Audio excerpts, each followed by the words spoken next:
आप जाके पाकिस्तान में पहुंच जाइएगा तो ओवरसीज मिलेगा। कल को अगर सानिया मिर्जा पाकिस्तान की नागरिकता, अभी तो एनआरआई पे है, अगर पाकिस्तान की नागरिकता ले लेती हैं तो उनके अंदर हर वो क्वालिटी है जिस आधार पर उन्हें ओवरसीज दिया जा सकता है। एक अच्छी वेल एथलीट, मतलब टेनिस की तो अच्छी खिलाड़ी, सब चीज है, लेकिन फिर उन्हें ओवरसीज के अंतर्गत नहीं दिया। क्यों? शत्रु देश में। किसमें? शत्रु देश। पता चला वहां ले गए, वहां आईएसआई के प्रभाव में आ गया कोई, यहां आने के बाद तांडव रच दिया। ये सब नहीं होना। ओवरसीज में प्रियंका चोपड़ा अभी एनआरआई, जिस दिन अगर वहां का नागरिकता ले लेंगी तो भारत का खत्म। लेकिन उनके अंदर एक कला है, एक्टिंग है, बहुत एक्टिंग भी बहुत अच्छा। एक मूवी थी ना मस्तान, बाजीराव मस्तान, उसमें क्या एक्टिंग की, प्रियंका चोपड़ा उसमें भी है ना, काशीबाई बनी रहती, क्या एक्टिंग की, समझ में आ गया कि नहीं आ गया? हाँ, बॉलीवुड में चली गई। हमको फिल्मी दुनिया का उतना आइडिया नहीं रहता, आगे बढ़। हाँ, खेल कूद फिल्मी दुनिया का, ये सब का कोई आइडिया नहीं रहता। आगे बढ़ जाए। ओवरसीज समझ में आ गया? किसी को कोई दिक्कत है तो बोलिए।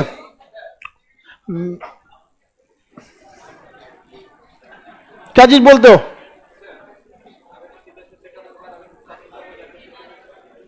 अरे क्वेश्चन पूछना है तो बोलो, अब वहीं चुपचाप रह जाते हो तो इससे क्लास लेट होने लगता है। हमें लगता है आप पूछ रहे हैं, लेकिन अनुभव है कि 99.99 जो आप लोग क्वेश्चन पूछते हैं बिना मतलब का, बतियाने के लिए सबको। हम जो भी आपका जरूरत का चीजें रहता है बता देते हैं, आप मत खटखटाइए मत। अब आप लोग ओवरसीज समझ में आ गया कि नहीं आ गया? किसी को दिक्कत? अच्छा ये बताइए, अगर हम जाके जापान सेटल हो जाते हैं और जापान, एक बात पूछ रहे हैं आपसे, तो हमें अगर जापान की नागरिकता ले लेते हैं तो क्या भारत सरकार हमें ओवरसीज नागरिकता देगी? हाँ, दे देगी हमें। समझ में आ गया कि नहीं?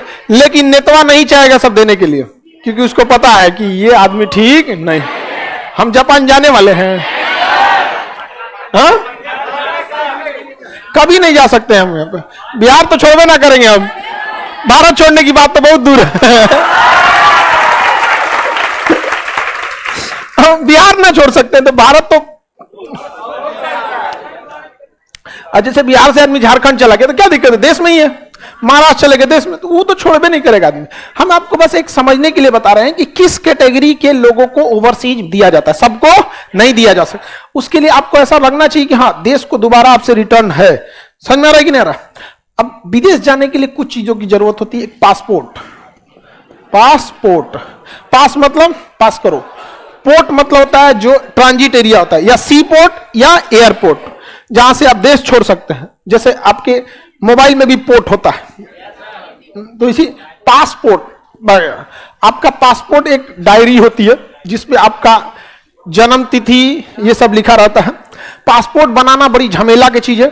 सारे डॉक्यूमेंट्स में सबसे ज्यादा मुश्किल से अगर कुछ बनता है तो पासपोर्ट। इसलिए अगर कहीं डॉक्यूमेंट्स मांगेगा, आधार, पेन, हेन तेन, तो उसमें डाउट होता है, तो आप एक बार पासपोर्ट लगा दीजिए। जैसे एक बार पासपोर्ट लगाएंगे ना, सारा टेंशन खत्म हो जाता है, क्योंकि सबसे ज्यादा टफ होता है पासपोर्ट बनाना।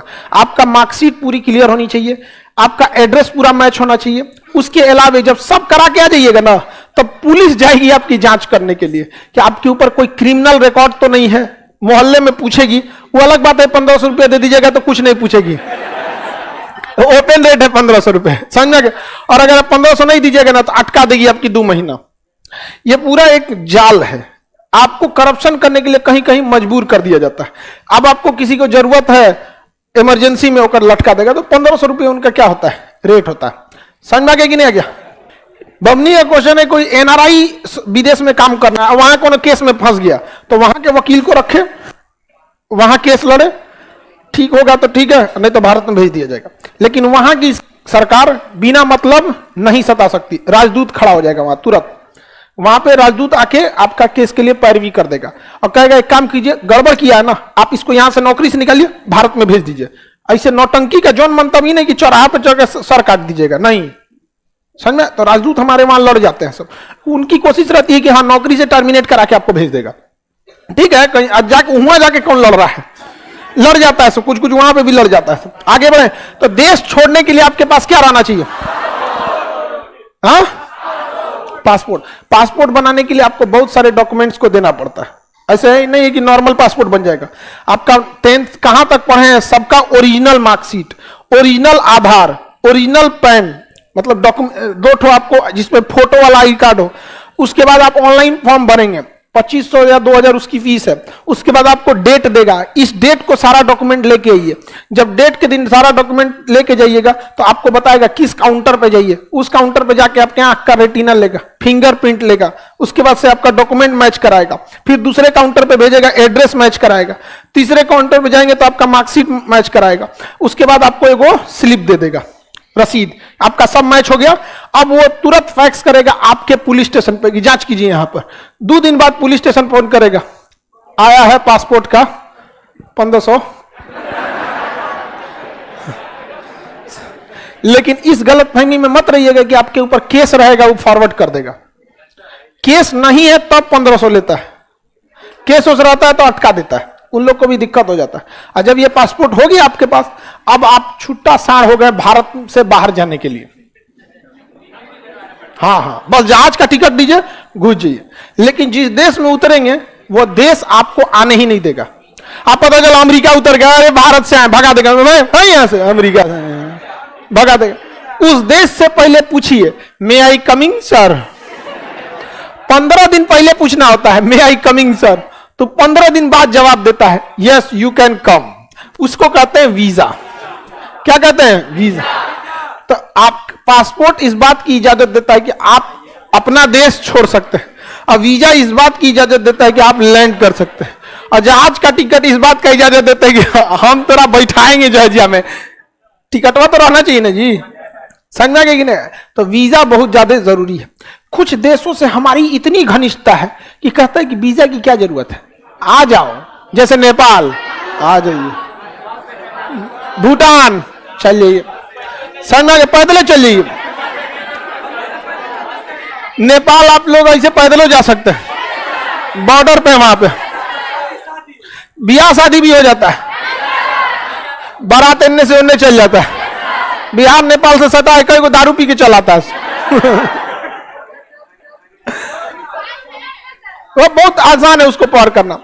अच्छा, तो एक तो हो जाता है जिनसे हमारी बहुत घनिष्ठता है, उसे हम वीजा फ्री दे सकते हैं। ये बताइए, अगर पाकिस्तान को हमने वीजा फ्री किया,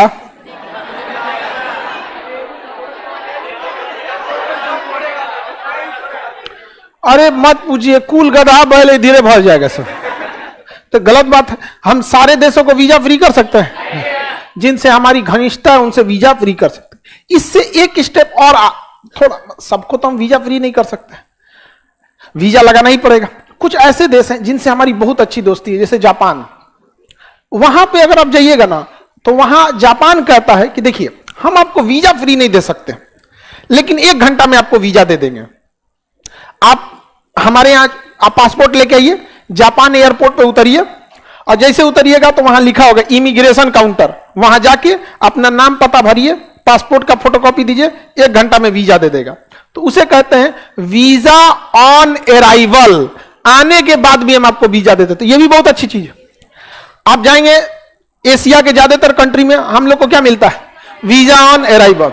आप वियतनाम जाएंगे, थाईलैंड जाएंगे, सिंगापुर, बहुत सारे ऐसे जगह हैं जहां भारत से अच्छा रिलेशन है उनका, तो उन्हें क्या दे देता है? Visa on arrival. जाइए, अब फटाक से वीजा दे देगा। ये तभी दिया जाता है जब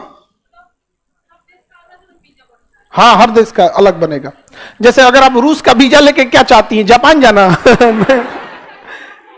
नहीं, सबका अलग अलग। सपोज कीजिए कि अगर आपको छुट्टी में जाना है, 10 दिन आप चाहती हैं रूस घूमना, 10 दिन जापान, 5 दिन सिंगापुर, तो आपके पांचों का, तीनों देश का वीजा होना चाहिए।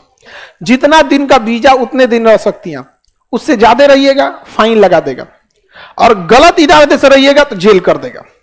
जैसे हम गए घूमने के लिए, मेरी फ्लाइट छूट गई, लास्ट दिन मेरा वीजा का दिन था, आज हमारी फ्लाइट छूट गई। प्रॉपर रीजन रहेगा तो आपको फाइन लगा के छोड़ देगा। अदरवाइज में अगर ज्यादा दिक्कत कीजिएगा, जेल कर देगा। वहां पे इंटरनेशनल कानून बड़ी खराब होता है। तो वीजा ऑन अराइवल समझ में आ रहा है आप लोगों को? सबसे आसान क्या होता है? Visa free.